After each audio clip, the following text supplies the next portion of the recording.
Welcome back to another episode of Wavelengths. Well, we've been gone for a while, but we're back and with good reason. We got Theo, sound happier. You have me on the show today. This is a big deal. You have me and Mike. I mean, come on. yeah. All right. It's NBA playoffs. It's Thursday night. We're up late. We're grinding because Friday we got two play-in games. Yeah, and then you're up all day late. Saturday and all day Sunday. We have first round NBA playoffs. It's going to be a great weekend. I'm here with X. I'm here with Mike. We're going to break down these matchups. We're going to give some picks. But first, I'm going to give X the floor. He's got some opening thoughts on one of the teams involved in this play-in tournament. Yeah, I just want to piss on the Pelicans parade for like 5 minutes. I mean, they're 36-46. They win the play-in game. I think it was Mark Spears. He's like, if you haven't already, you have to go to a Pelicans game. No, you don't. You really don't have to go to a Pelicans game. They're 36-46. For context, they were a game better than the Wizards in a game worse than the Knicks this regular season. Now everyone's like, oh my God, they had such an incredible turnaround after their horrible start. They were literally one game over 500 from the time they went 1-12 because they finished 10 games under 500. They started 11 games under 500. Like, people, relax. Like, it's the Pelicans. You're not building anything special. For context, again, they were 9th in the West. That's not including the Lakers, who were 11th. Obviously, didn't have AD for a chunk of the year. LeBron missed some time towards the end as well. Portland wasn't healthy, of course. They didn't have their best player in Damian Lillard. And then the rest of the teams literally intentionally tried to lose at the bottom, like Sacramento, Oklahoma City. Actually, Sacramento doesn't know what they're doing, but in Houston as well. Let's relax, okay? You're not building anything. I understand the CJ story is cute. It really is. You're barely a 500 basketball team. In most years, you're the 8 or 9 seed, and we have this stupid money grab that is the play-in tournament. Nothing is special about this New Orleans Pelicans team. If they make the playoffs, Chris Paul is going to personally send them the "you screwed over the first part of my career" invitation letter after they get swept. I'll give them maybe one game at absolute max. The Eastern teams, at least in the East, Atlanta didn't look like they just won Game 7 in the NBA Finals. Now, people were giving Minnesota flack. They won 2 playoff series in their whole career, and they made the playoffs. I feel like that's an actual deal. The Pelicans not even making the playoffs yet, being 10 games under 500 is unacceptable. It's ridiculous. End this bullshit. It's awful. Sorry. I hate it. I really do. It's stupid.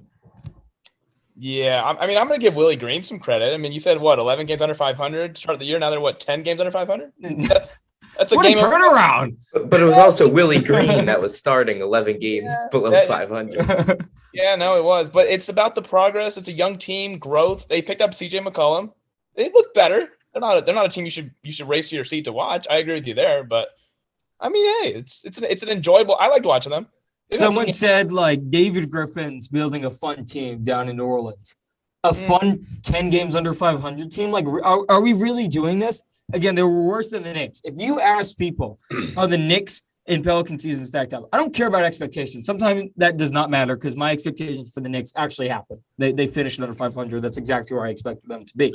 But regardless, if you ask them, like, how far apart they were, if you just asked a random guy on the street, they would definitely think the Pelicans were like 5 games above the Knicks. No one would pick that the Knicks had a better regular season record. It's absurd. And how long is Brandon Ingram going to stay like the best player on a team that like is disappointing, and that team like still believe that they have hope that Ingram's going to reach some future level? Do you remember those Hawks teams, like the Jeff Teague, Kyle Korver teams that lost in the playoffs every year? Mm-hmm.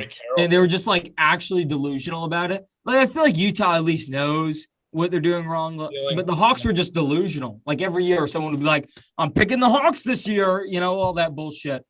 I feel like that's where we are in New Orleans with like Brandon Ingram. We're like, oh, Brandon Ingram's going to pop off this year. Hold on to your horses. Like, he's a nice player, but like, am I like clamoring to acquire Brandon Ingram? Like, is he more fun to have on a team than Zach LaVine? Like, is he more important than like a Zach LaVine? No, he's not a top 25 most important guy in the league. People in New Orleans are like, he never gets his respect, and they do all this. Like, no one cares about your team for a reason. You know what I'm saying? Like, sometimes it's your own fault. Your stadium sucks. If you watch the first like 20, 30 Pelicans games, no one was there. I mean, I'm sure tickets were literally free at the door if you wanted them to be. It's called the Smoothie King Arena or Center, whatever the hell it is. Center, yeah. It's embarrassing. They're an embarrassing franchise. largely because of their own fault. And all 10 fans can write in our comments, oh my God, he doesn't respect the Pelicans and all this shit. No, because you're 10 games under 500, and at best, you'll be swept in the first round. And did they think that? Oh, go ahead. In some respect to the Pelicans, they didn't have their top 3 pick from the 2018 draft, and the Knicks did. Still should not be worse than the Knicks, especially in a bit of a weaker Western Conference. So I agree with you there. At least we didn't do the circle jerk to Herb Jones. I love Herb Jones. I love him in Alabama, but they did have Zion Williamson on the court for some reason. They thought it would be a good thing for the Pelicans if Zion Williamson was out before the game doing 360 dunks. Yeah. I think it's quite the contrary. It's like, why is he not playing basketball for the Pelicans? It's been 3 years. He's played like 60 games. Like, dear. He should be a top 10 trade asset, and he's not even in the top like 40 because he's not healthy. Like, him and Ben Simmons is the most interesting. Like, what's going on behind closed doors that I'm trying to figure out. The Ben Simmons one a little bit more weird, but I want a team of De'Aaron Fox, Ben Simmons, Zion, Mason Plumlee, just because. Yes. And then just because. Poku. There you go. That's my starting 5. Oh God. I'd watch. I'd get to a game. Throw Tobias Harris in there somewhere. Yeah, I'll throw him in there. On the bench. Precious Achua. Sengun. You need Sengun on the bench. Yeah, that's a great name. Anything with Sengun attached, I'm in. Hey, if Sengun learns how to play some defense, watch out. He's just got the weirdest body I've ever seen. Like him running down the court, it just looks like he should be anywhere else. Unorthodox, yeah. Once that ball's in his hand, though, he's moving it. He's definitely doing that. All right, so you guys want to start in the East or the West? Are we going to do the Boston Brooklyn thing off the top, or are we going to save it? Okay, yeah, right. I feel like we have to, right? Because I feel almost offended people are picking Brooklyn. Now, of course, like we're the resident Celtics fans here, so two of us like we is on that side. I'm not. Yeah, this side over here, right? But I feel like it's disrespectful. Like if people watch basketball this year, this Brooklyn team is not very good. Now I understand last year people are like, "Oh my God, if KD wore a smaller shoe," I get all that shit. I do, but this Brooklyn team sucks. Okay, there are 2 guys. There are literally 2 guys. So I'll give them 85 points. 85 points. I'm willing to give them, right? 85 points. The rest of the players are Patty Mills, who looks like he should be on a milk carton in the last few months. He's averaged like 5 points since the All-Star break. Like we're doing this Andre Drummond thing. Like, oh my God, is he motivated? Like, I don't care. I don't care if Andre Drummond is motivated. Older than Chris Boucher, but younger than Chris Boucher. By the way, what we've learned about Andre Drummond is that dude is a curse. Everything he does. Yeah, Drummond is younger than Chris Boucher, which is like random facts. Okay. Bruce Brown, who's like either like a solid 16 points or 2, doesn't matter. And he's more 2 than he is 16. Closer. The corpse of Blake Griffin, they have to wheel him out on the court half the time now. He's like getting DNPs because of how useless he is. I like Nick. Hobbled Seth Curry. I like Nick Claxton, but I'm not going to be like, oh my God, in this playoff series, like Nick Claxton. That's about as good as Nick Claxton, though, in the playoffs. The same amount I like Peyton Pritchard in the playoffs. Like he's there, he's on the court. He do something, you know. Nick Claxton is not flipping a playoff series. I can say that confidently. Dragic's 10 minutes a game. Like, oh my God. Look, the other night, if the Nets had anyone half competent on the court, they would have lost that game, right? The Cavs, rather. If the Cavs had anyone half competent on that court. I mean, they were Karis LeVert being... Karis LeVert shoot. I mean, was he playing? He looked so afraid to attack Kyrie Irving. And then he was like, oh, wait, is Kyrie playing defense? Let me go at him. And then he scored some buckets late. But, I mean, the Cavs should have won that game. They played awful. I mean, the Cavs shot 29% from 3, and they lost by 11, and it was a 1-possession game at one point, really late, or a 2-possession game. The last, 5 minutes was pure, hey, they don't have Jared Allen, and we're just going to go ahead and attack Lauri Markkanen because they're trying to double-team us, and we're going to throw the exact same lob play. The entire, last 5 minutes was just them trading dunks because there was no rim protection. I mean, the Nets, first of all, don't have any rim protection anyways. We already knew that. I mean, they think Andre Drummond's that guy, but he's not. they think KD can turn the clock back 5 years ago. I don't think he can. But the Cavs didn't have anybody. The Cavs were undermanned, and one of their best scorers didn't even show up to the game until it was last 5 minutes of the game in Barclays Center. So, I mean, yeah, anyone competent. I think the Hawks won that game going away last night. If the Hawks played that they would have killed the Nets. They would have killed them in that game. I'm just saying, if you think the Hawks are going to blow their doors off, Boston's a better team. Now, I understand it's the playoffs. They don't have Robert Williams. I truly understand all that.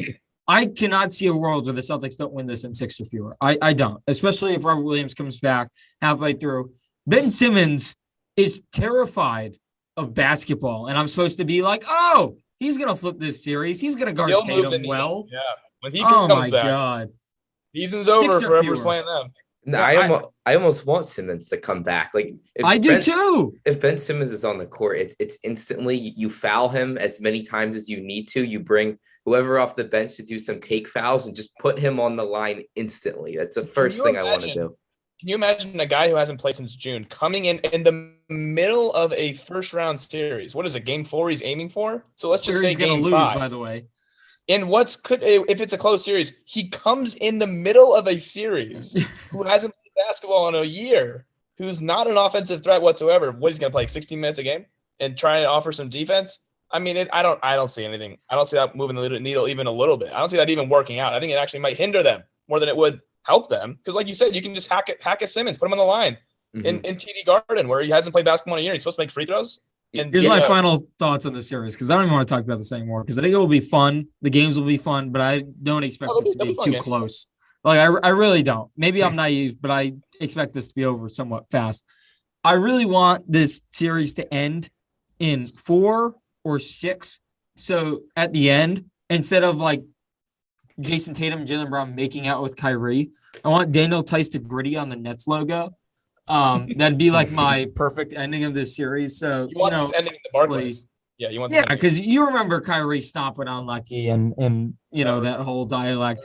I really need one of the Celtics players to do it in Brooklyn, just to be really petty about everything.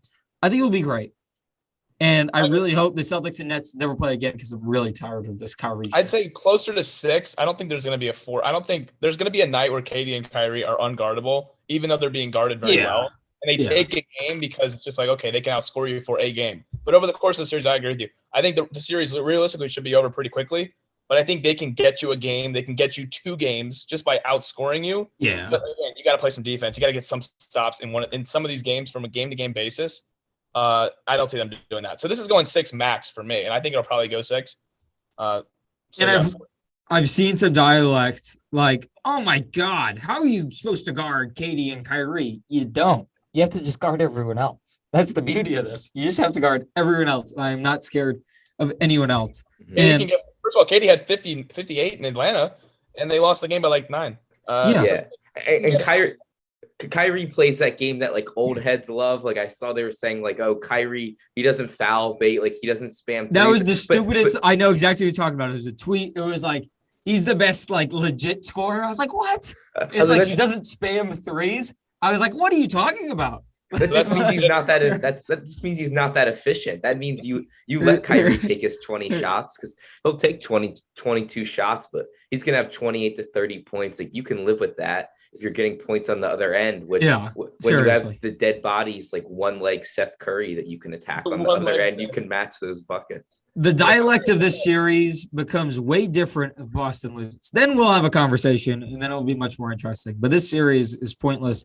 I mean, we're not going to talk about the 1-8 because that's not happening, right? I mean, Atlanta might give Miami a run for its money, and I want to totally rule it out because crazier things have happened. They can put up points, but they're not. Yeah, they're not guarding anyone. I think Cleveland, at least if Jared Allen plays, has a matchup where they can go to and be like, okay, Atlanta, they can totally agree. But I don't know if over again a 7-game series, I think it probably goes 6, similar to the other one. Where are you at with this Heat team, Mike? I know that they had a little bit of some issues at the end of the season. The first 4-game losing streak of the year came at a pretty bad time because it was like national news. But outside of that, I mean, we've been a pretty consistent bunch all year long, despite not having Bam for about a month and a half, 2 months. Lowry's been missing games. Like every time I blink, he misses a game. Jimmy Butler has missed a bunch of games, and Hero missed like a week or 2. But despite all that, they've been pretty consistent. They're deep. But we know the rotation strengths in the playoffs. But again, and then the whole closer thing, I don't know. They have a lot of guys who can close, but I can see that point where it's like, do you want Jimmy Butler late in the game to be taking awful shots, praying they go in? Yeah, that's a question I was going to ask. Is 13 seconds left, down by 1? Yeah, that's who's taking the shot? It's Hero. I it's think I want Tyler Hero. Hero. It's got to be Hero. Hero. 100% Hero. 100%. Yeah, but that being said, though, the team that won the Eastern Conference 2 years ago is not as good as this team. Now, I get that was the bubble, but this team is much better. They're much better defensively. They're much better. First of all, yeah, we didn't Bam's have much better. Max Strus is Duncan Robinson if he could guard anyone. I like Max Strus way more than I like Duncan Robinson. And Duncan Robinson now on the bench. And I think that's where he'll start the playoffs, probably on the bench, which is where he should be. That being said, Oladipo, I don't know if he's gonna. It could be just a matchup thing. I don't know who's gonna end up not playing in series. I think it might be a series to series thing where the rotation shrinks, and we'll see Caleb Martin for a series. We might see Dwayne Dedmon for a series. We might see Victor Oladipo for a series, and then the very next series they could not play at all. That's just kind of how it's gonna go because we have like 11 or 12 guys, maybe not 11 or 12, but we can go 10 deep. Like we absolutely could. But that got Doc Rivers in trouble last year. So you can speak it both ways. That being said, I think this team's better. I don't know if they're going to win the East. In fact, I say they wouldn't. But I do think they're better than the team that won the East 2 years ago. And you look at the path, it's like, okay, Toronto, they match up well with us. Philly, what Philly am I getting? There's a path. I mean, there's a path to the finals, whichever team, really.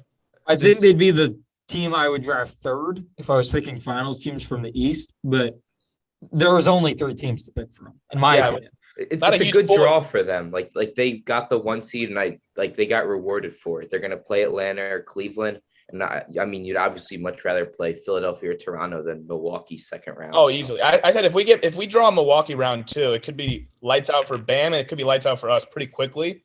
So thankfully we didn't draw that into the stick. And then again, you said that there were only 3 teams to pick up. The 6th seed is the Bulls, who are a dead corpse right now. Yes. So yeah, there's really only 3 or 4 teams max you're picking from the East, anyways.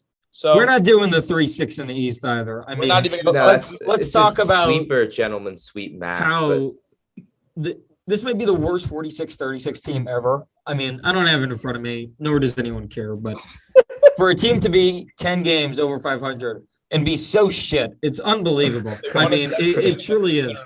They are so bad. I mean, their only win against like a top 4 team in the East, I believe, is against our lovely Celtics, Theo. That's before we started getting things going. And if you remember that game, it was a royal choke job. Like, oh, that's right. The Celtics were, it was like ended like a 30-10 fourth quarter, something like that. Yes, it was really bad. The Celtics were blowing their doors off, and then all of a sudden, the Bulls came storming back and ended on that crazy run that you mentioned.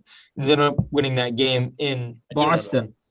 But no one's scared of this Chicago team. I mean, look, they might be the worst team in the playoffs. Like, truly. I mean, that sounds ridiculous. But if you were to rank. Well, if the Pelicans get in, I would say the Bills have a chance of not being the worst on the field. That is true. That is true. You're right. But if the Clippers come in, the Clippers are a better team than the Bulls. They'd win a playoff series, in my opinion. The Bulls are a joke. That should be easy for Milwaukee. And Milwaukee should, unless Boston was able to win in 5 games, which, I mean, as a Celtics fan, I hope they are. They should be a little more well-rested for that series against Boston or Brooklyn, which I think they'd love to be. The real interesting one is this hipster paradise matchup of Philly and Toronto here, where everyone's picking Toronto. I see why. I do. I just cannot foresee Philadelphia losing this series. I can't. Now, I understand. I totally understand why. The pace of play thing is real with Philly. They can't run. They don't play any defense up top anymore. Embiid is known to get worse as playoff rounds go, and he's never been healthy this long. And I feel like, not to be that guy, it's probably on the horizon, especially if he's playing these games within days of each other, these grueling games where he's going to have to play more.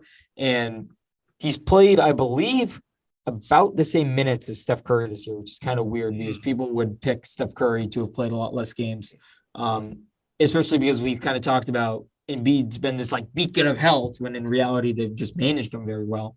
And they can't really do that in the playoffs because they rely on him so much. But at the end of the day, I just don't know if Toronto has enough guys. Now, I understand why people are in love with Toronto. I get it. Like I said, I truly do. But do they have enough guys at the end of the day? Because I trust Van Vliet in Nick a playoff Nurse series. doesn't think so. Like Nick Nurse has been playing 5 guys 38 minutes all year long. That's what I'm thinking. I trust OG in a playoff series, which is weird because he's not going to score like 30, but I trust him at least. I trust Van Vliet, and that's kind of where it stops. I mean, Gary Trent, you never know what you're going to get. He's been very efficient the second half of the year here in Toronto, but I just, you really don't know what you're getting with him. I'd go one further than you. I did not like Pascal Siakam. I cannot ignore what I'm watching the last 2 months. I can't ignore it. You trust him though? Right now, you trust him. Okay, trust. I don't know. I don't know if I use that word. I don't know if I use that word. I like him. He's a guy. He's probably the top 20 player in basketball right now, but I don't trust him. No, I do too. But I don't trust him though. That's for damn sure. Right, but I don't know if I trust anyone in this series. To be fair, like gun in my head, I don't know if I trust anybody in this series. That's really. True. That's true. If like the answer was who do you trust most in this series? I'd say Joel Embiid, and I don't want to say it at all. Yeah, I think the answer has to be Fred VanVleet. I do. Because I know what I'm getting from him every single night, and I know he's not going to get hurt, I don't think. I don't want to jinx him. That will be a bad soundbite in a week if he gets hurt. I think Embiid could average 35, and this thing could still go to 7 games. Just because I don't – again, they rely on him so much. I do think Toronto, doesn't really care if he gets his. I don't think that really matters to them. They can throw bodies at him, don't get me wrong. But, if Embiid gets you 37 and 10 and Philly's struggling to win a game, you'll take that every time. And the Tybal thing is kind of massive, too. All right. Can we go through that, the Philly thing? Okay. So, James Harden's been the epitome of dog shit in the playoffs lately, right? He's been terrible. You could have. It's been as bad. You could have just said lately because it's been bad lately. It's been pretty much his entire career. I mean, people don't remember his OKC disaster, but I saw someone be like, Game 6, the Spurs Game 6, where it looked like he didn't even want to be on the court, was just like, what are we doing? The Clippers Game 7, where they got better when he got off the court. Oh yeah, they were up. No, yeah, they were down 3-2 in LA in Game 6, and Josh Smith and Corey Brewer brought him all the way back, and Dwight Howard and James Harden were sitting on the bench. I believe that was one. I've seen some dialect where it's been like, oh, it hasn't been that bad. No, it's been that bad. It's been that bad. Open your eyes. So there's that. Okay. Maxey is too young to trust right now. I don't care. I understand he's been phenomenal lately. He's too young. It's just how it is. I don't expect the dog mentality though. I'm expecting good things from. I like Maxey, but I'm not banking on him being 25 every night in a playoff series against Nick Nurse defense against him too. Harris, forget it. I mean, I'm not even going to do my Harris thing. Forget it. Embiid, the injury stuff is too much to ignore. The playoff stuff is too much to ignore. It hasn't. Now, I could see the dialect with Embiid. It hasn't been that bad. I get it. But he went MIA in the Atlanta series for large stretches last year. And again, he gets worse as the games go along because it's too much on his body. So presumably, if this goes any more than 4 games, it's going to be tough for him.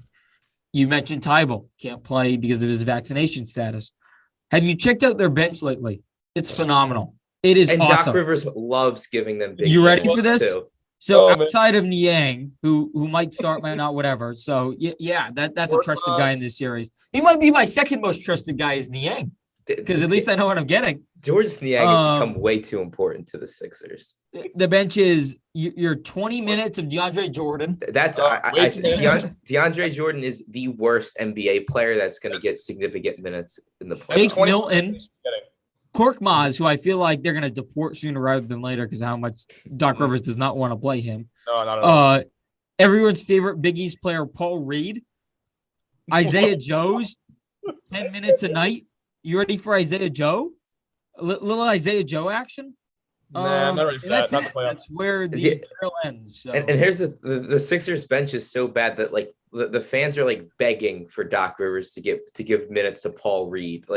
People don't know who Paul Reed is. Like Doc Rivers has been answering questions after games about not playing Paul Reed. You could be the biggest NBA fan and have league pass every night, and you could not know who Paul Reed is, and I wouldn't judge you. I know who Paul Reed is because NBA stuff and whatever, and I watch Big East basketball. Yeah, we're sickos, but realistic human beings shouldn't know who Paul Reed is. It's just how it is. Sorry, and you can't blame them. At the end of the day, I'm still going Philly though. All right, all right. You can't shake the talent thing for me. I feel like they just have more guys. And I feel like Toronto is going to rely too heavily on Scotty Barnes, who's still 20 years old. And I feel like that's just a little bit too much to ask for a 20-year-old. If he was a little bit older, if he was a little bit older, if he was 23, 24, I could see it. I really could. I'm not like saying people who pick Toronto are stupid. I totally see how they could win this series. I totally get it. But I'm just taking the better players and I'm taking the points I know I'm going to get from Philly. Now, an injury could really change them. The games against Toronto this year head to head look terrible. I just can't shake it. It's one of those things that like I just can't shake Philly that they can at least run around and then they'll get probably bulldozed by Miami in the second I'd round. rather see Philly personally. I just think we match up better with them. Toronto's a dogfight. Every time we play them, man, it's a 5-point game. Nick Nurse is a genius. He's an absolute mastermind. And they don't have the best players, and it's consistently a dogfight. Philly, they have the better players, yet they never do anything against us. So I don't know. Obviously, that could change. We could easily get bulldozed by Philly. I don't know. I'm just saying I'd rather face them. In terms of the matchups, I'd rather face them. And but I really do think Toronto's going to win the series. And again, you make good points. Philly's got the better players, but I feel like if this goes 6 or 7 games, like you said with Embiid earlier, he'll get worse as the series goes on. And I'm fading Doc Rivers. If the series goes 6 or 7 games, I'm going to expect that Doc Rivers screws it up. Somehow, I'm going to accept that he screws it. I don't know how he's going to screw it up. He's finding new ways every year now, but I'm going to put my faith in the team that doesn't have home court advantage. Even if this goes 7 and it's in Philly, I'm not sure if I don't favor Toronto in that game. I really don't know if I don't. I can't wait for Doc Rivers and LeBron, man. I'm so excited. Much pressure on Philly to win the series that if it goes 6 or 7, I feel like that pressure just amplifies to a degree. Like, I don't know if they're good enough to get over that. Like, I don't know if they're good enough to answer the call. If this goes 7 games and you're with Toronto and it's in 7 games and the first round after you trade your soul for James Harden, ooh, that's a lot of pressure. Doc Rivers better not.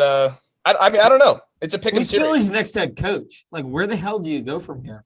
So I guess your options are like Kenny Atkinson. Sure. The old Mark Jackson rumor has to be thrown in there, right? You need both guys on the ESPN A-team basketball broadcast to be in there. Van Gundy and Jackson. Van Gundy's will be thrown in there too. Did Kevin McHale and James Harden get along? Like, how was that relationship in Houston? I don't think he was too good. I don't think you could pay Kevin McHale enough to coach that team. Yeah, I mean, D'Antoni's gonna get thrown around just because Harden's there. He's gonna get tossed in the ring. How realistic? The circle jerk that would be. I've used that word multiple times, but it's true. It would be Harden, D'Antoni, and then Mr. Analytics all on one team yet again. It'd be fantastic. I would love every second of it. Oh my God. Embiid in 7 seconds or less is just like a disaster though. Yeah. But that paired with Doc in LA, I mean, that's just like, who could ask for anything more in terms of like an NBA fan? Like, I'm getting my popcorn out. I mean, that'd be awesome. It'd be funny. You know, it's like, can you imagine the Daryl tweets defending D'Antoni? Oh my God, it'd be phenomenal. They'd be like, per 48, his offensive rating, if Harden's on the floor with Paul Reed, is second in the NBA. They're like, oh, is it now? Really?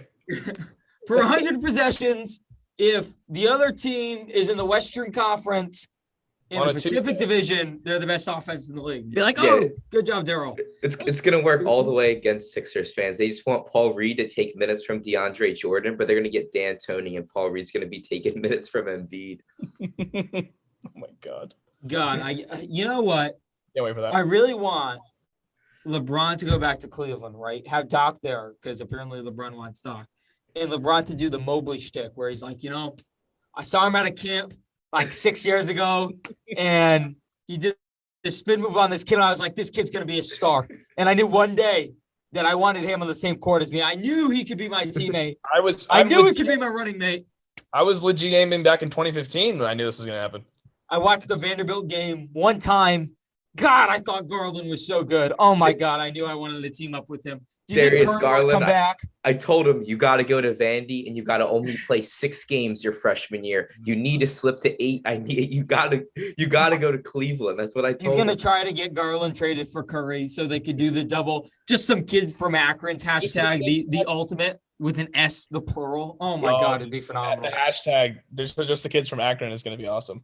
Yeah, I feel like LeBron's next move is to double down, because this was the whole don't talk about my squad, our ages. He's gonna double down and just with another squad of all old, washed up players. You want to know who wouldn't defend their own squad though? The Utah Jazz. When they lose the series, I cannot wait. The popcorn will be grabbed. I'm so excited. for the Donovan Mitchell trade palooza this summer because it's First of all, the Jazz are losing the series with or without Luka, which is going to be funny because imagine Jalen Brunson beats Jalen Brunson. First of all, he's going to post up Jordan Clarkson and keep him alive for 5 minutes. It's going to be Jalen Brunson and Spencer Dinwiddie just posting up the pathetic Jazz guards defensively and giving them 30. So even if Luka doesn't play, they're giving him 30 anyways. I don't know if the Jazz can guard the perimeter. Regardless, I would cry laughing, like actually cry laughing if Jalen Brunson won a playoff series, who I love. I'd like to mention, but it's a nightmare for them though. Like we saw what the Clippers did last year with like Terrence Mann and Reggie Jackson, and they just played Gobert right off the floor. And like, can I do my Gobert thing now, Theo? I want to do it because I think go ahead. I was saying the Mavs are built to do the same thing. People were like, okay, they're defending Gobert. They were like, well, if they're, perimeter defenders are better. It doesn't matter, okay? It doesn't matter if you had prime Gary Payton. The fact that they were just able to draw Gobert a little bit away just meant it's a free-for-all. And when your center gets drawn away from the basket and he's so freaking incompetent that he can't move back because he's such a liability, that is on you, okay? It does not matter what your personnel is out there. I don't think people really understand that because at the end of the day, it's a guard league and you can't hand check. So, yes, guards are going to get to the basket if they want to. They're going to blow by. Not everyone is Marcus Smart, okay? Not everyone can just clamp you for 3 possessions in a row. Now, even Marcus has his nights where, guys get by him because he's a little bit older. These guys are young. They're athletic. They're fast. They're going to get downhill eventually. So, if Gobert is not mobile and can't go back in the paint because he's getting drawn out, because he's a liability and can't defend the arc, so whatever way he leaks is a problem. That's his fault. I don't get how people still defend him. I understand why. I'm not defending Rudy Gobert. I'm just saying Mike Conley, Donovan Mitchell, and Bogan Bogdanovic do not even try to stay in front of anyone. I think me and you Theo, could get by them right now, which is a problem. So, again, I don't think Rudy Gobert is like this great perimeter defender. He isn't. I'm just saying – these guys are, what are we doing? What are we talking about? Is Royce O'Neal their best perimeter defender? Yes. Is it Rudy Gobert? Yep. What are we talking about here? Was it Joe Ingles? Like, was he holding it together? All right. Quick side thought. How many times are we going to see these teams with small guards not work and then be like, oh, my God, I really thought this would work defensively where these 2 small guards that can't defend anyone are together at all times. That's exactly what came to mind. Dame and CJ. It's like a carbon copy. They're like, oh my God. Next year is our year. Just add an athletic wing. I think Gobert could be used properly on a different team. I'm not going to act like he can't. He'll still be a minor liability. I think both of them could be used properly on a different team. I think Donovan Mitchell might actually put some stock into his defensive effort if he went to the Heat, fantasy land, of course. But I'm just saying, if he was to go to a team that actually. Of course. If he bought into that Heat culture, man. He just bought in. He got in the Heat culture. Oh, my God. He's just scoring right now. I don't think he's even worried about that side of the ball. I think he's just, I'm going to get my numbers at this point. I'm not like anti that. I'm just saying, like, if you just gave a little bit of. There's only one playoff series, by the way, that I could truly kind of nudge my arm to see an upset in, and it's Denver Golden State. It's the only one. That's going to be good. Because you're relying on 3 guys' health. Once. It's a health series. It's like that'll be 2-2, and you'll be like, okay, who's playing Game 5? Who'll be healthy? It's one of those series that is totally dependent on health. Jokic is going to win a game by himself. It's going to happen. Mm-hmm. The reliance on Looney is unreal. It is unreal how reliant they are on him. Yeah, and he got cooked in 2 games where Jokic played him. He just scored every time. Yeah, I'm not going to put stock into the regular season games. I'm just saying. He's had injuries since he was a Bruin at UCLA. They're relying on 4 guys actually to be healthy. They're big 3 and then Looney. And it's like, okay, well, Wiseman, who the hell knows? He's obviously not going to play, but it's like, who knows what's going to happen? Are they going to try to get another center? I've seen they're going to try to reshuffle for Ayton. I was like, that's not going to happen. But they're going to shake up something at center. Would Gobert go there? If you could cap gymnastics the hell out of that. It's one of those things that, like, their front court is really scary if Draymond isn't 100%, and he's not going to be. In my opinion, there is no possible way. Clay is still not 100%. Yeah, No. what Clay are we getting? Are we getting 40-point Clay? Are we getting What Steph are we gonna get Steph? And if we do, what Steph are we getting? Yeah, I think for the Clay answer, I think we'll get both Clays. Yeah, I think we get 135-point game from Clay. And we probably get one like 5-point game from This him. series is going to be dependent on who do you think I'm going to say? Jordan Poole. Ding, ding, ding. Swaggy. It's the Jordan Poole series. Obviously the Jordan Poole series. It is literally the Jordan Poole series. How many if Jordan he Poole plays master well? classes? Yeah, how many do we get? If he plays well, this is going to go relatively fast. And if he doesn't play well, it's an You know, that's the only 7 series I games. can see any exciting thing happening. But I feel like the first round is going to be kind of chalk. Well, Don't want to get remember into it too much. remember 2016 where Steph got injured, I believe, early in the Houston series, and he came Mhm. back, and he just wasn't really the same person, even though he had some games. They should have lost it, obviously. Right. Houston royally flushed that down the toilet. But Yeah, no, I'm talking about the game or the 2016 when they were played Houston in the first round, and he slipped on something. yeah, okay. The first yeah. round of that, they were 73-9. They played the bad 8-seed Rockets with Harden. He was banged Yes, up the yes. second time they played. Yeah, he the was. year it went to 7 when Houston in the conference finals. And they 'cause choked he that was away, also yeah. banged up. Yeah. But I'm saying in that So- 2016 playoffs when he really wasn't himself the whole playoffs, if he gets back in this playoffs and he's like, and let's say even if they advance a round or two, are we going to get a Steph that can actually take a team to a finals? Right. I feel Steph is always slow when he comes back off his injuries. I feel like Yeah. feel like we almost never see him like come back and just like get right into it. Right. Gun to your head, conference finals picks and then NBA finals picks, because I feel like it's going to be a little bit chalky and then it's going to get fun. That's all it was. Every first round, it's like, okay, we know who the 4 best teams are in each of these first rounds, and then shit hits the fan type of thing, you know? Can we hash out Golden State Memphis right now? Because that's one I think I need to talk out loud. I don't know. What do I do with Memphis? What do I do with them? Gun to my head, I'm picking Memphis. Sounds bizarre, but I think in my car. if I feel like if anyone were to get hurt in that series, it'd be Ja, right? And I think even without Ja, Memphis has a hell of a chance to win that series. Yeah. As weird as that sounds, because of how bad Golden State's been at stretches in this season. No, and they're better than Golden State. Team wise, they're better than Golden State. This for some reason just gives me like Portland, Denver, 2019, I believe it was. Second round, where I'm like, Denver's a crazy good young 2 seed, but Portland's been here a million times. They had the experience. And I feel like if it gets to a 7th game, it would behoove me to pick Golden State. Yeah. But I think Memphis realistically is a better team, and they should win this game. They should win the series rather quickly because of how bad Golden State's been, their health, and the fact that Memphis is better regardless if their guys are healthy or not. They just are. They're a better team. So This sounds really boring, but gun to my head, I'm picking both 1 and 2s in both conference finals, which is really boring. And I understand why people wouldn't do that. No, it's very boring. I feel like Boston over Milwaukee would be a pseudo upset, just because I still think people don't think Boston's legit, but I expect Time Lord to be healthy by then. I think they're a better team than Milwaukee if he's healthy. I don't trust Middleton. He's not been as good this year. Their depth isn't as good as it was last year. Giannis is going to get his, and then it's going to be a Holiday swing series. And if I'm going to take Holiday or Jaylen Brown in a swing series, I understand Holiday's been there before, but I feel like he's just got to get a little tired. I feel like that's going to be the difference. He played in the Olympics this year. He played in the finals last year. He's not used to this. I understand NBA has great conditioning, but for a guy that had some injury history during his time in New Orleans, to do it again, I'm not going to bet on. So that's why I'd have Miami, Boston, that one. I think Miami's just better than anyone on their side in the East anyway. I feel like they're kind of a chalk pick for the conference finals. Again, Phoenix better than anyone on their side. And then it'd be really Memphis, Golden State.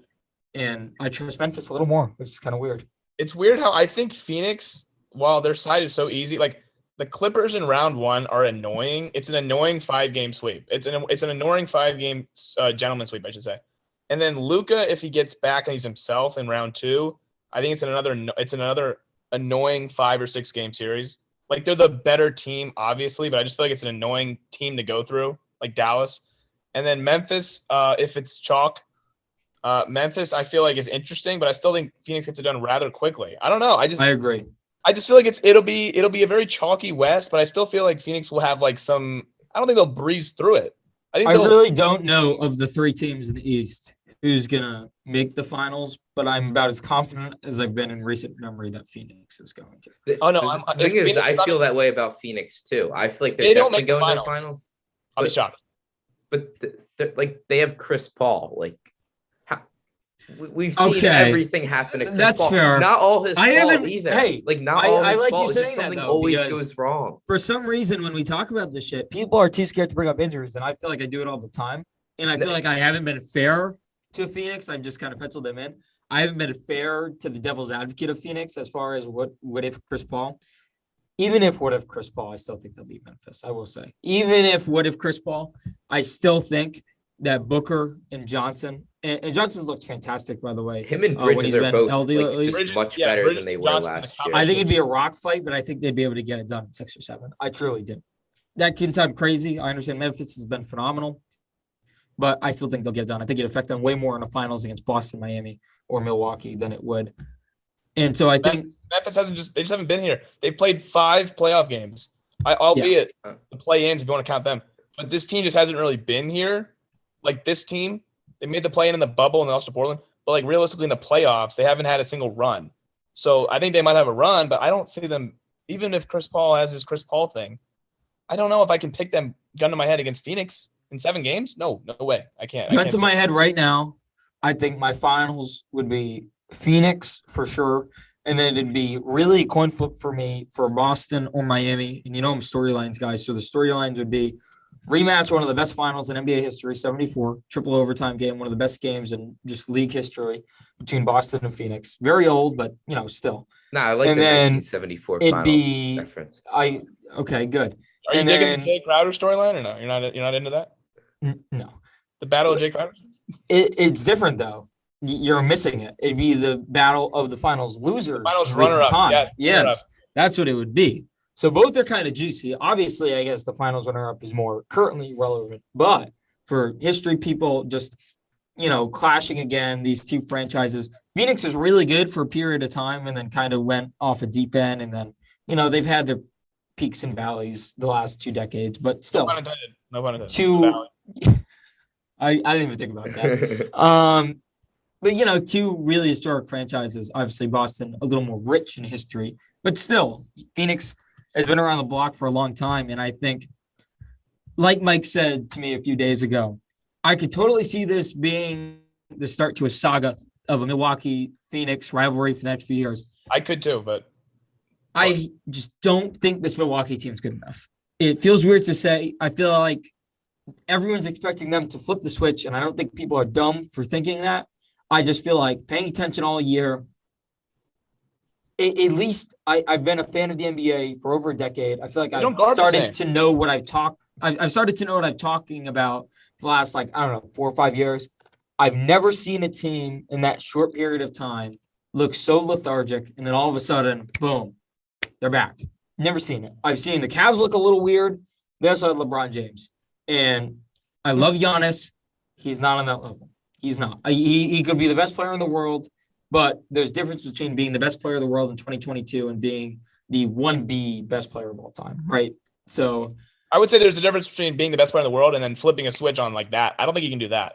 I do think he'd be the best player in the world, I don't trust Mike Budenholzer to get through another. I don't even want them to be the best team to win the East this year. They could just win the East just because it's that flawed this year. Even though it's a good conference. I mean, there's 3 teams. They're all flawed. Boston's biggest flaw is Milwaukee could win it realistically, being a much worse team than last year. Just to get obviously steamrolled by Phoenix. But if Mike Budenholzer does the exact same thing he did last year, we're just going to drop coverage Brook Lopez. They're losing. They're losing. I think if I had to pick, I'd go Boston just because I think their flaw is not the worst, but it's the simplest, and it's just health. I think that's really their only flaw. And I guess their subplot flaw would be if we trap Tatum, who else do we go to? But I think Ime Udoka is competent enough that in a 4-on-3 situation, Boston can start to play a little bit better if Tatum gets trapped late in a game and they can do something there. That's just a little bit homer, but I feel like that's a logical thought. Miami's flaw, of course, is late in games and an X factor.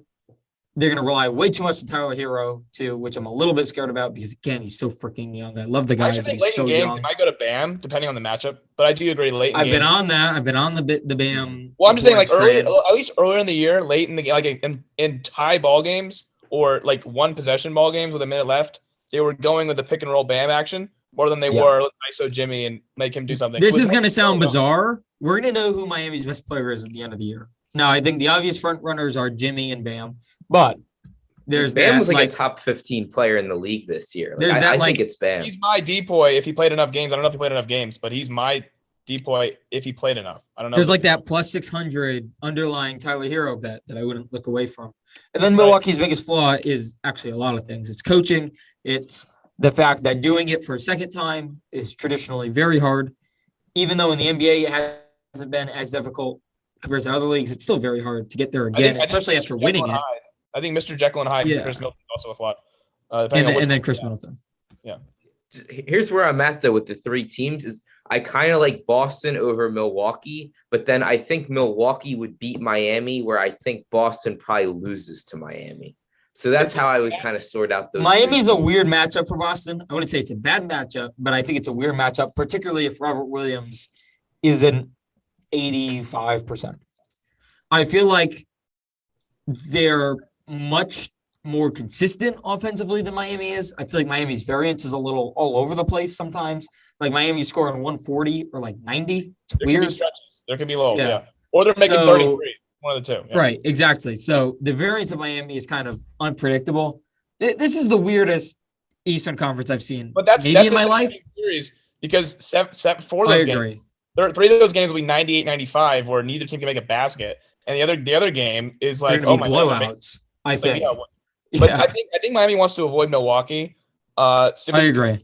I don't know what I hope I don't see the same series I did last year. That series still petrifies me because I physically did not rewatch any of the games after game one. I just couldn't. They were all complete like embarrassments. Like we should not be on the floor. Yeah, they with were that. over at halftime. Like that was games so were bad. over. First of all, game two was over in the first 5 minutes. Game three was over at halftime. Game three was over after the first quarter, and game four was over at halftime. It was like we shouldn't be on the floor with these guys. It was that kind of bad. Uh-huh. I was like, I hope I don't see that series again. Because if I do, I want to avoid that. But But the year before in the bubble, like you guys kind of had them though. Oh, the It was bubble we had them 4-1. we completely. It was like every game. It was played on our terms, and it's like they didn't know what. That was again also the pre-Drew Holiday Bucks, if I remember Yeah, correctly. they turned Eric Yeah. Bledsoe into Drew Holiday. That's- It was that just like completely- turning like a pile of crap into just Eric a Bledsoe bronze sucks. statue. Yeah, and George Hill was playing important minutes. It's like okay, they weren't like serious, even though they won 60 games back-to-back years. But I have a like, weird thing, by the way, that I've been on for like a few weeks and I've been scared to say it, but I know we're wrapping up and I want to say it. Phoenix is by far the best team, right? Mhm. And I don't know if this is like the analyst, journalist, college kid in me or what, but there's a part of me that thinks the East is going to win this year. I don't know why. There's just it. So just quickly, the three scenarios would be Milwaukee. I know Phoenix would be extra motivated, but I feel like seeing your demons live isn't always fun. So there's that one. Miami is a bad matchup for Phoenix. They are a bad matchup. They are very similar in a lot of ways to Phoenix, and that is why they are bad, because Phoenix is such a unique team. I think they thrive on being a unique team. I think Miami matches up way too well with them. And then Boston, if they can play like they did for the second half of the year, they're the best team in basketball. They just are. If they can play like they did for stretches with Time Lord, no one is stopping them. And if anyone remembers, the team this whole thing started with was a thrubbing of Phoenix. That's what started this whole Boston run, was them demolishing Phoenix. I feel like, as bad as it sounds, three of the worst teams for them to play all happen to be in the East, and they all happen to probably be their final opponent. So, yeah. I think Phoenix was better than Milwaukee last year, and they still lost, which is I think Phoenix is hoping that Brooklyn gets out of the East. I think they are too. And I think the only everyone's other gotta be. thing, Yeah. I think if they had to rank the teams that they want to see, I think realistically it'd be Brooklyn 1, right? And then under that it'd be Milwaukee, only because Ooh, you think they'd rather have Milwaukee's- Milwaukee over Philly? well, Philly's not Philly's not making it. Oh no, I was throwing out hypotheticals. I was talking about realistic teams here. I wasn't going to fantasy land. Well, I was saying Brooklyn and Philly are the teams that I don't think have a chance of making it out. But if they did, how would I think Brooklyn has like a wild, everyone gets hurt, Katie turns into MJ or something scenario. But Philly, no. Then it'd be Milwaukee only because Milwaukee's clearly worse, and I think last year Phoenix was clearly better than them. I came away from that series saying Phoenix is a better team. Like, even then, I still don't think like this is all bad right now. They don't want to see any of these teams. Then I'd say it's probably a tie between Boston and Miami. They don't want to see those guys at all. I feel like that's a nightmare for them, and that's why I'm picking any of the three teams. No, I'm not saying like I still think they're the best team in basketball, but I agree with the rankings. I think Milwaukee, they lost the series because of two unbelievable plays. Like game 4 was the Giannis help recovery block on Ayton, right? And then game 5 was the steal and value. Gun to your head, who's winning the finals against two and how many right now before we leave? Go. Gun to my head, I think Phoenix beats Boston in 6 games. Theo? Phoenix over Miami in 6. It's going to go 6. By the way, the last 4 finals have gone 6. Phoenix loses 3 finals. in 7, and I'm really debating going any of the 3 East teams because I could see any of them. I think it's whoever gets out of Boston, Milwaukee, because it just feels like Milwaukee, Brooklyn last year. It's like Boston wins in 7. You can call it a homer, or you can call it the best team in the league for the last 4 months. By the way, whatever you would like. Real quick, does this Boston? Where's Jason Tatum ranking amongst youngest Finals MVPs? Oh, if he wins it all, he's throwing his hat in the ring. I think Kareem is the youngest. I think and Wade got one real young too. Yeah, Tatum would have to be up there. Yeah, I mean, well, Peyton Pritchard's getting Finals MVP, so that's not like it's gonna matter. But does this Boston still young? Does this Boston Brooklyn series not remind everybody of the Lakers Suns last year? Everyone's like, oh my God, LeBron 7th seed. The Lakers are gonna win the whole thing. It's like they are a 7th seed. They don't play defense. This is the Brooklyn Nets we're talking about. They had a 7th seed. They lost 12 games in a row at a point in the season. They couldn't win. Picking a team to win the finals that could easily lose in round 1 to most people's opinions, but I don't think. I think Boston's that guy. You know, there's that meme. It's like I'm that guy. I think Boston's thinking right now, I'm that guy. Like if you've watched basketball for the last 4 months, you think the Celtics are like the 96 Bulls. It's ridiculous. Like that's how good they've been. It's been almost incomprehensible. Like I'm a Celtics fan. I don't get it. I don't. I mean, I can tell you why they've been good and I can tell you how, but it's like I cannot believe they're this good. You know, they've led by over 20 in half their road games. They're absurd. They're truly absurd. And for me to pick against them is picking against my eyes for the last 2 months. Now, I understand the Time Lord thing really matters, but still, if he is just, like I said, 80%, that's all they need. They don't need 100% from him. They need 80%. Hell, they could live off 16 minutes from the guy. I didn't care. I didn't care if it was Boston. I didn't care if it was Milwaukee. I didn't care if it was Miami. I can't sit here after watching Brooklyn all year long. They went a month without winning a game. Almost a month. They lost literally 12 games in a row in a stretch. I know they didn't have anybody. But they were playing the Kings and the bunch of nonsense in that 12 games, and they weren't beating anyone. They were playing the Knicks. It was a bunch of nonsense, and they couldn't win a basketball game. And I'm supposed to take them to win a series in a 7-game series with a head coach that's like me or you. I mean, come on. Yeah, watching Boston the last 2 months, they're up 25 every game, kicking the crap out of people. Like that. That's what it's been, and I kind of think they'll beat the crap out of the Nets. The problem is they still didn't really get battle tested in close games. It's going to be one of those things where it's like you almost have to see it again. Yeah, I feel like that's Boston. It's like, oh, one more night of this. Oh, I got to see it one more time. And then they just keep doing it and doing it. And I feel like almost stupid not picking them to win the finals. It sounds ridiculous because Phoenix has been the best team from start to finish. But for the last 2-3 months, it's been Boston. In my opinion, it hasn't been that close. And I understand that Phoenix hasn't had Chris Paul. But is it a guarantee they're going to have Chris Paul now, who could get hurt anytime? One random fall, one random twist of the CP3 shoes that hurt my feet. Chris, get better shoes, please. I've been rocking your hooping shoes for 2 years now. Yeah. I don't know. This kid aged poorly. We're going to do a check-in on this, hopefully. We'll revise it. But I just feel like Phoenix, they got so close. They're up 2-0, and they lose 4 straight. This gives me San Antonio vibes, 2013, come back the following year. This gives me Warriors vibes. They were the best team in basketball last year, and then they came back the following year. Well, they added KD. That doesn't really make any sense. But the team that gets that close and then comes back. The whole squad comes back. They add a couple big guys, depth. I just feel like there's really no rational reason as to why they would lose. Now they could easily lose to anyone, but I'm just saying, like, gun in my head, I can't pick against the Phoenix Suns when all 82 games they've been the most consistently good team in basketball. That when they started trying, I mean, the game in Miami when they came down here, it was like we were up by like 10 at halftime. At the end of the third quarter, we were down by 25. It's like, oh, they just turned on. They just turned it on. They're like, okay, they started trying now. It's like they could do that, and I can't pick against a team that can go on a run like the 2017 Warriors did and just completely change a game in 5 minutes. I don't know if I can pick against that. Yeah, they've been the best team we've seen by a mile, but Oh, not even close.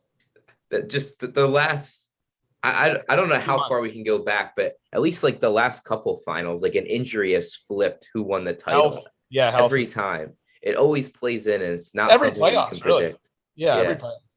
Because it's a grind.